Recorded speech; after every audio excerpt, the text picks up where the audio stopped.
Perkenalkan, nama saya Nadra Eni Farah, NIM 2003012216. Saya akan melakukan praktikum fisiologi tumbuhan yang berjudul kurva sigmoid.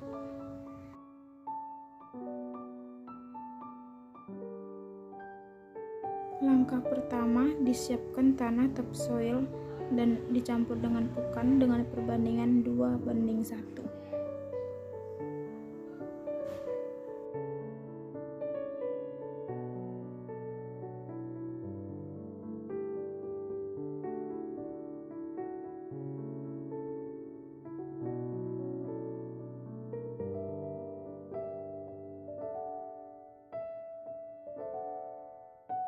Direndam benih kedelai dan jagung selama kurang lebih 15 menit.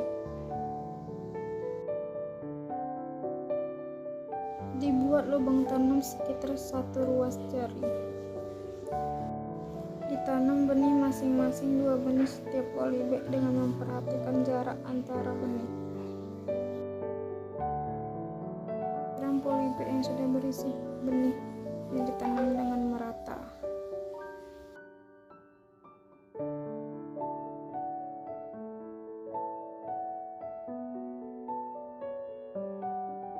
Pengukuran jagung dan kedelai dan dihitung jumlah daunnya.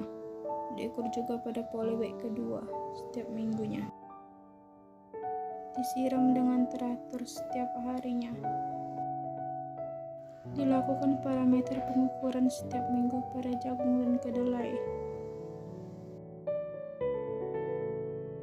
Pemupukan pada tanaman jagung yang sudah memasuki MST2 dengan pupuk SP36 sebanyak 1,8 gram. Siram setiap hari secara teratur. Dilakukan penjarangan agar tersisa 1 tanaman jagung setiap polybag, begitu juga kedelai. Dilakukan pemupukan pada tanaman jagung yang sudah memasuki MST2 dengan pupuk SP urea 1,75 gram dan KCl 0,5 gram. Sedangkan pada kedelai, pupuk urea 0,5 gram dan KCl 0,25 gram.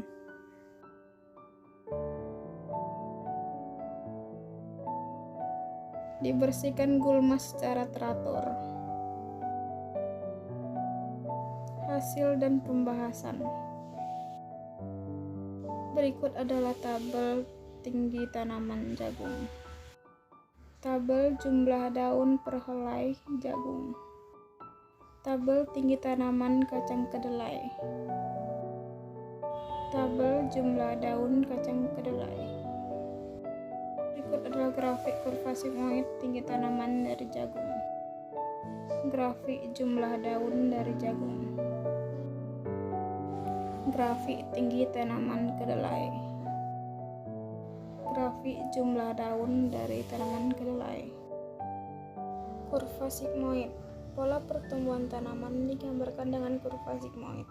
Kurva sigmoid merupakan kurva pertumbuhan pada fase vegetatif sampai titik tertentu akibat bertambah sel tanaman dan kemudian melambat. Periode awal dengan laju pertumbuhan eksponensial yang pendek, kemudian linear yang relatif panjang. Laju pertumbuhan yang linear diikuti oleh fase yang lajunya menurun.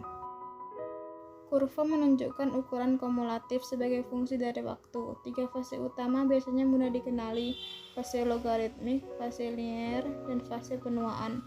Pada fase logaritmik, ukuran bertambah secara eksponensial sejalan dengan waktu.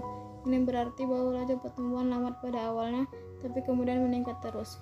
Laju berbanding lurus dengan ukuran-ukuran Misme. Pada fase linear, pertambahan ukuran langsung secara konstan.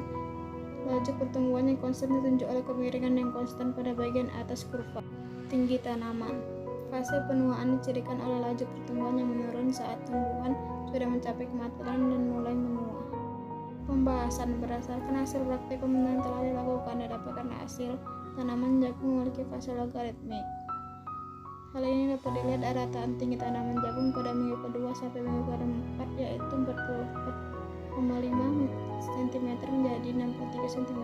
Hal ini sesuai dengan literatur dari Septian tahun 2012. Didapatkan hasil tanaman jagung memiliki fase linear. Hal ini dapat dilihat dari rataan tinggi tanaman jagung pada minggu ke-5 hingga minggu ke-8, yaitu 82 cm menjadi 139,5 cm. Hal ini sesuai dengan literatur Septian tahun 2012. Didapatkan hasil tanaman jagung memiliki fase penuaan. Hal ini dapat dilihat dari rataan tinggi tanaman jagung pada minggu ke-9 yaitu 147 cm. Hal ini sesuai dengan literatur Arifina tahun 2016.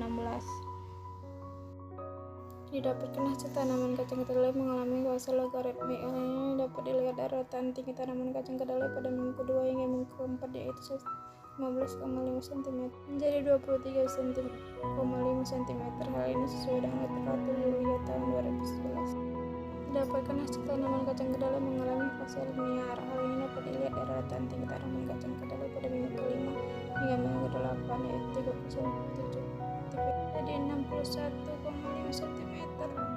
Tanaman kacang kedelai mengalami fase penuaan. Hal ini dapat dilihat dari rataan tinggi tanaman kacang kedelai pada minggu ke-9 yaitu 63,5 cm. Hal ini sesuai dengan literatur Arifina tahun 2016. Berdasarkan hasil praktikum yang telah dilakukan, didapatkan hasil tanaman jagung memiliki jumlah daun sebesar 12 helai, sedangkan pada tanaman kedelai memiliki jumlah daun sebesar 12 helai juga. Yang dikarenakan terjadinya pertumbuhan pada pengembangan vegetatif tumbuhan.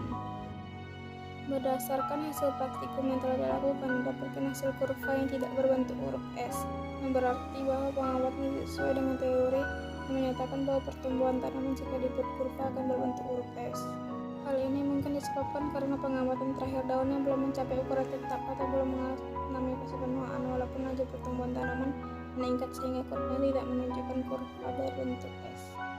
Proses pertumbuhan dipengaruhi beberapa faktor internal seperti gen dan hormon pertumbuhan, dan faktor eksternal seperti cahaya, nutrisi, air, kelembaban, dan sebagainya.